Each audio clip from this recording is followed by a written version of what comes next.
Good morning, price தி Lord. எல்லோருக்கும் வணக்கம். இன்றைக்கி பிறந்த நாள், கல்யாண நாள் கொண்டாடுற எல்லா நம்ம நண்பர்கள் அனைவருக்கும் என்னுடைய வாழ்த்துக்கள். நல்ல விசேஷ நாள் கொண்டாடுற நண்பர்களுக்கும் வாழ்த்துக்கள். கவலையாக இருக்கிறவங்க, சோகமாக இருக்கிறவங்க எல்லாமே இன்றைக்கி ஹாப்பியாக இருங்க. வாங்க ஃப்ரெண்ட், இன்றைக்குள்ள ரெசிபி பார்க்கலாம். இன்றைக்குள்ள ரெசிபி என்னதுன்னா, நான் இன்றைக்கி பாசிப்பயிறு சாம்பார் ஆக்க போகிறேன். வாங்க பார்க்கலாம் எப்படி ஆக்குறேன்ட்டுன்னு. இது என்னோடய ரெசிபி ஃப்ரெண்ட். இங்கே பாருங்கள், பாசிப்பயிரை நான் நல்லா வேக வச்சு எடுத்து வச்சுட்டேன். நல்லா வேக வச்சு எடுத்து வச்சுட்டேன். இப்போ நல்லா வேக வச்சுட்டேன் ஃப்ரெண்ட். பாருங்கள், ஏன்னா அவங்க கொஞ்சம் சுட சுட இருக்காங்களா, அதனால் கொஞ்சம் அவங்க பிளவ் ஆகிட்டாங்க. இப்போ இவங்களை நல்லா கடைஞ்சி எடுத்துக்கலாம் ஃப்ரெண்ட். பாருங்கள், நல்லா கடைஞ்சி எடுத்துட்டேன். இப்போ கடைஞ்சி எடுத்துகிட்டு கொஞ்சமாக தண்ணி ஊற்றிருக்கேன். தண்ணி ஊற்றிட்டு என்ன செஞ்சுருக்கேன்னா, கொஞ்சம் கிளறி விட்டுக்கிறேன். இன்னும் நான் அடுப்பில் வைக்கல ஃப்ரெண்ட், வெளியே தான் வச்சுருக்கேன். பாருங்கள், இந்தமாரி கடைஞ்சால் போதும். பாருங்கள், நல்லா கடைஞ்சிட்டு கொஞ்சம் தண்ணி ஊற்றிட்டு நான் என்ன செஞ்சுருக்கேன்னா, இங்கே நான் எடுத்து வச்சுருக்கிற காய்கறிலாம் போட்டுட்டேன். என்னென்ன போட்டிருக்கேன்னா, மஞ்சள் குண்டு மிளகாய் போட்டிருக்கேன், சிகப்பு குண்டு மிளகாய் போட்டிருக்கேன், அப்புறம் பச்சை கத்திரிக்காய் போட்டிருக்கேன், அப்புறம் இங்கே பம்கின் போட்டிருக்கேன், அப்புறம் பரங்காய் அவங்க போட்டிருக்கேன். இவங்க எல்லாத்தையும் வேக வச்சு எடுத்துக்கலாம். இப்போ பாருங்கள் ஃப்ரெண்ட், இவங்க நல்லா வந்துட்டாங்க. இவங்க எல்லாமே நான் கொஞ்சம் காயெலாம் கொஞ்சம் பெருசாக போட்டிருந்தேன். பாசிப்பயிறு கறிக்கு இந்தமாரி போட்டால் தான் கொஞ்சம் நல்லா இருப்பாங்க. அதனால் நான் இப்படி போடுவேன் எப்பயுமே. இப்போ இந்த பரங்கிக்காய் எல்லாமே வந்துட்டாங்க ஃப்ரெண்ட். அடுத்தது தாளித்து போட்டுடலாம். பாருங்கள், இங்கே என்ன எடுத்து வச்சுருக்கேன்னா, வெங்காயம், உப்பு, இஞ்சி பூண்டு பேஸ்ட்டு, கறிப்பட்டை, அப்புறம் கறிப்பட்டை அந்த ஃப்ரெண்ட்ஸ் இருப்பாங்களோ அவங்க எல்லாரையும் ஒன்றா சேர்த்து இவங்க கூட அரைச்சி வச்சுருக்கேன். மஞ்சள் கொஞ்சம் போட்டு, இங்கே காஞ்ச மிளகாய் இருக்காங்க, இவங்களெல்லாம் கொஞ்சம் வதக்கி எடுத்துக்கலாம். பாருங்கள், கொஞ்சம் கருப்பிலை போட்டு நல்லா தாளிச்சிக்கிட்டு இருக்கேன். இவங்க இன்னும் கொஞ்சம் வந்துட்டோம் தாளித்து. இங்கே என்ன எடுத்து வச்சுருக்கேன்னா, தேங்காய் பூவும் கடுகும் மிளகும் எடுத்து வச்சுருக்கேன். இவங்க ரெண்டையும் பிளெண்ட் பண்ணிக்கலாம். ஏன்னா பாசிப்பயிறு கறி கொஞ்சம் உரப்பு இல்லாமல் இருப்பாங்க, அதனால நான் மெழுகு போட்டுக்குவேன். பாருங்கள், இப்போ தேங்காய் பால் ஊற்றிட்டேன். தேங்காய் பால் ஊற்றிட்டு அடுப்பு அடைச்சிட்டேன் ஃப்ரெண்ட். தேங்காய் பால் ஊற்றிட்டு அப்புறம் இந்த தாளிச்சோம்ல அவங்களையும் போட்டுட்டேன். பாசிப்பயிறு சாம்பார் ரெடி ஆகிட்டாங்க. அடுத்த ரெசிபிக்கு போகலாம். இங்கே பாருங்கள் ஃப்ரெண்ட்ஸ், சைவ கோழி பரட்டிக்கிட்டு இருக்கிறேன். இவங்க சைவம் சாப்பிட்றதுக்கு இந்த ரெசிபி ஏற்கனவே நான் உங்களுக்கு கொடுத்துருக்கேன், அதனால தான் எடுக்கலை ஃப்ரெண்ட்.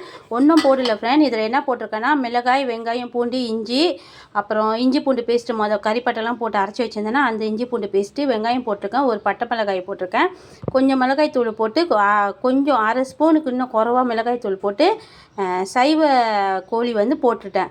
இப்போ இவங்க நல்லா கொதித்து திக்கா வந்தானே இவங்க வேலை முடிஞ்சு ஃப்ரெண்ட். அடுத்த ரெசிபி போகலாம். கோச்சிக்காதீங்க ஃப்ரெண்ட், நான் இப்போ பேக்கிங் பண்ணிக்கிட்டு இருக்கிறேன். ஏன்னா 2 ஆர்டர்ஸ் இருக்குது. நைட்டில் நான் அவங்களுக்கு சப்ளை பண்ணோம், அதனால தான் கொஞ்சம் வேகமாக நான் செஞ்சுக்கிட்டு இருக்கிறேன். இப்போ இங்கே என்ன வெந்துக்கிட்டு இருக்காங்கன்னா, பட்டர் மைலோ போட்டு பட்டர் மைலோ கேக் செஞ்சுக்கிட்டு இருக்கிறேன். நெக்ஸ்ட் டைம் உங்களுக்கு ரெசிபி கொடுக்குறேன் ஃப்ரெண்ட். இப்போ கொஞ்சம் பிஸியாக இருக்கிற கொஞ்சம் வேகமாக செய்கிறேன், கோச்சிக்காதீங்க. அடுத்த ரெசிபி பார்க்கலாம். இங்கே பாருங்கள் ஃப்ரெண்ட், இஞ்சி பூண்டு வெங்காயம் அப்புறம் கருப்பிலை இவங்களெல்லாம் போட்டு வதக்கிக்கிட்டு இருக்கேன். இப்போ இவங்க கூட நம்ம கொஞ்சமாக மிளகாய் தூள் போட்டுக்கலாம். கொஞ்சமாக மிளகாய் தூள் போட்டுக்கிட்டேன். நான் 1 ஸ்பூன் தான் போட்டிருக்கேன் ஃப்ரெண்ட். 1 ஸ்பூனுக்கு சின்ன டீஸ்பூன் இருக்காங்களே அவங்கள 1 ஸ்பூன் போட்டிருக்கேன். இவங்க லேசாக வதங்கி வரட்டும். பாருங்கள், இப்போ எண்ணெயில் நல்லா வதங்கிக்கிட்டு இருந்தாங்களா, இப்போ நான் முட்டை இவங்க கூட போட்டுட்டேன். இந்தமாரி ஒரு 2ஆ ஸ்லைஸ் பண்ணி போட்டிருக்கேன். இப்படியே விட்டுருங்க ஃப்ரெண்ட். அவங்க கொஞ்ச நேரம் நல்லா வரட்டும். திருப்பிடாதீங்க, எதுவும் செய்யாதீங்க, இப்படியே விடுங்க. பாருங்கள் ஃப்ரெண்ட், நான் கொஞ்சமாக இப்போ அவங்கள திருப்பிட்டேன். இப்போ திருப்பிட்டு லேசாக மல்லி இலை போட்டேன். இவங்க வேலை முடிஞ்சிட்டாங்க ஃப்ரெண்ட். இவங்க வந்துட்டாங்க. இவ்வளோ தான் இவங்களோட. இப்போ இவங்களை எடுத்து வச்சிடலாம். இவங்க கொஞ்சம் காரமாக இருப்பாங்க. அடுத்தது என்ன செய்ய போகிறேன்னா, சிக்கன் சிந்தாமணி செய்ய போகிறேன். வாங்க பார்க்கலாம். இங்கே சிக்கனை நல்லா உப்பு போட்டு அலசி எடுத்து வச்சுட்டேன் ஃப்ரெண்ட். இப்போ இவங்க கூட இஞ்சி பூண்டு பேஸ்ட் வச்சுருக்கேன், கொஞ்சம் தயிர் வச்சுருக்கிறேன், கொஞ்சம் மல்லி வச்சுருக்கிறேன். இங்கே இஞ்சி வச்சுருக்கிறேன் ஸ்லைஸ் பண்ணி, அப்புறம் பூண்டு ஸ்லைஸ் பண்ணியிருக்கிறேன், அப்புறம் வெங்காயம் ஸ்லைஸ் பண்ணியிருக்கேன், பட்டை மிளகாய் கொஞ்சம் ஸ்லைஸ் பண்ணியிருக்கேன். இங்கே பாருங்கள், இவங்க கூட நான் உப்பும் சேர்த்துருக்குறேன், கல் உப்பும் சேர்த்துருக்குறேன். வாங்க இவங்களை எல்லாத்தையும் ஒட்டுக்கா போட்டு வேக வச்சு எடுத்துடலாம். பாருங்கள் ஃப்ரெண்ட், சிக்கன் எல்லாத்தையும் ஒன்றா போட்டுட்டேன். இவங்களை எல்லாத்தையும் ஒன்றா போட்டுடலாம். இது என்னோட மெத்தட் ஃப்ரெண்ட். நான் ஈஸியாக செஞ்சிருவேன். இந்த மாதிரி நான் ஒன்று ஒன்றா தாளித்து செய்ய மாட்டேன், கொஞ்சம் டைம் எடுக்கும். அதனால நான் எப்பயுமே கொஞ்சம் வேலை சட்டுன்னு முடியணுன்னா எல்லாத்தையும் ஒன்றா போட்டு கொஞ்சம் எண்ணெய் ஊற்றி வதக்கி எடுத்துருவேன். இவங்களோட வேலை இவ்வளோ தான். நம்மளுக்கு வேணும்னா கொஞ்சம் மஞ்சள் போட்டுக்கலாம். ஆனால் நான் இஞ்சி பூண்டு பேஸ்ட்லேயே மஞ்சள் போட்டு அரைச்சிருக்கிற வச்சு நான் போட மாட்டேன். வாங்க ஃப்ரெண்ட் பார்க்கலாம். இங்கே பாருங்கள் ஃப்ரெண்ட், இவங்க நல்லா வெந்து வந்துட்டாங்க. நான் மேலே வந்து மெழுகு கொஞ்சம் சோம்பு, சீரகம், வெந்தயம் இவங்க எல்லாத்தையும் அரைச்சி கொஞ்சம் வறுத்துட்டு அரைச்சி இவங்கள போட்டிருக்கேன். இடித்து லேசாக அரைக்கல ஃப்ரெண்ட், இடித்து போட்டிருக்கேன். இப்போ இவங்க வெந்து வந்துட்டாங்க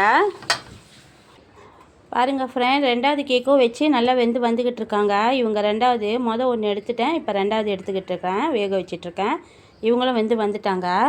இன்னும் ஒரு 20 மினிட் இருக்காங்க. பாருங்கள், சைவமாக கோழி பெரட்டல் செஞ்சுருக்கேன், வறுவல் மாரி செஞ்சுருக்கேன், கொஞ்சம் திக்கா. ஏன்னா நம்ம பாசிப்பயிறு சாம்பார் ஆக்கியிருக்கோம்ல, அவங்க கூட இவங்க சாப்பிட்றதுக்கு ரொம்ப டேஸ்ட்டாக இருப்பாங்க. கூட கொஞ்சம் ஊறுகாய் வச்சுக்கிட்டிங்கன்னா இன்னும் சூப்பராக இருப்பாங்க ஃப்ரெண்ட். அவங்க சைவத்துக்கு இதோ பாருங்க, அவங்களும் பாசிப்பயிறு சாம்பாரும் சைவத்துக்கு. இங்கே வந்து சிக்கன் சிந்தாமணி செஞ்சுருக்கிறேன் ஒருப்பா. இங்கே வந்து கொஞ்சமாக ஊறுகாய் வச்சுருக்கிறேன். இங்கே வந்து முட்டை மசாலா செஞ்சுருக்கிறேன். இங்கே வந்து நம்மளோட சாப்பாடு ரெடியாக இருக்காங்க. புழுங்கரிசி சாதம், அப்புறம் வந்து பாசிப்பருப்பு சாம்பார் கொஞ்சமாக மேலே ஊற்றியிருக்கேன். வாங்க ஃப்ரெண்ட்ஸ் சாப்பிட்லாம். இப்போ மணி 11 மணி ஆயிடுச்சு. பாப்பா ஸ்கூலுக்கு வேறு கிளம்பிக்கிட்டு இருக்காங்க. எனக்கு இன்றைக்கி ஆர்டர்ஸ் இருக்கிற வச்சு நான் ரொம்ப வேகமாக செஞ்சேன். இந்த வீடியோவில் ஏதாவது கொஞ்சம் தவறு இருந்துச்சுன்னா மன்னிச்சிடுங்க ஃப்ரெண்ட். நீங்கள் காமெண்டில் போடுங்க ஃப்ரெண்ட். நான் நெக்ஸ்ட் டைம் என்னென்ன தவறு இருக்கோ அதெல்லாம் திருத்தி நான் செஞ்சுக்கிறேன். மறக்காமல் பெல் பட்டனை, சப்ஸ்கிரைப் பட்டனை அமுத்துங்க ஃப்ரெண்ட். உங்கள் ஃப்ரெண்ட்ஸுக்கு ஷேர் பண்ணி விடுங்க. நீங்களும் இந்த ரெசிப்பியை செஞ்சு சாப்பிட்டு பாருங்கள். இந்த வெயில் காலத்துக்கு இந்த பாசிப்பயிறு கறிலாம் ரொம்ப டேஸ்ட்டாக இருக்கும், ரொம்ப உடம்புக்கு நல்லது. நிறைய வெஜிடபிள்ஸ் எடுத்து சாப்பிடுங்க ஃப்ரெண்ட்.